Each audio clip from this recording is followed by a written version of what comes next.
It's the Pit Parade, the picture story of the Pittsburgh scene from the KDKA TV archives.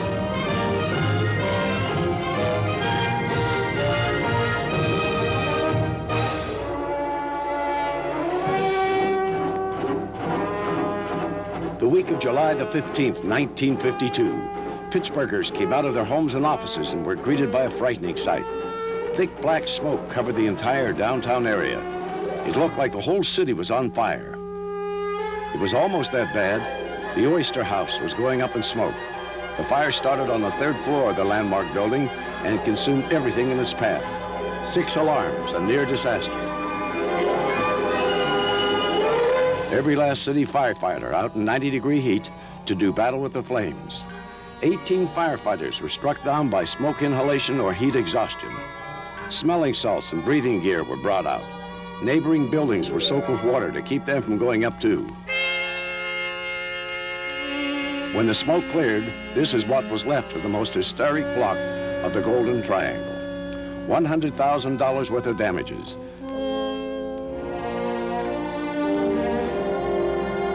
Millions of dollars were on the line this week. The steel strike was still on, but the talks were off. Labor and management met to decide they weren't going to meet again. Then the White House stepped in. President Truman ordered both sides to sit down at the bargaining table again, and they did, under the watchful eye of the president's right-hand man, a man whose name meant steel, John Steelman. But even presidential powers couldn't solve the strike. And it was time to pick a new president. The Republicans had already held their convention. Now it was the Democrats' turn.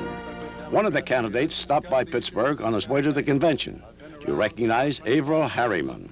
And I've campaigned on all of the principles of Franklin Roosevelt and Harry Truman, and I find the grassroots Democrats want us to maintain all of those principles. And while the political parties were busy waving the flag, our boys in Korea were busy defending it. Patriotic Pittsburghers turned out to greet the 61 members of the Navy VF 653 Squadron, who came home to a hero's weekend this week. Clear the way, there was a motorcade through the streets for the Seabees and the fighter pilots.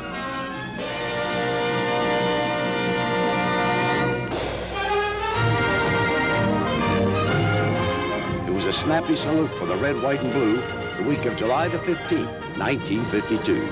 Saying cheerio on video, Bill Burns for Pit Parade.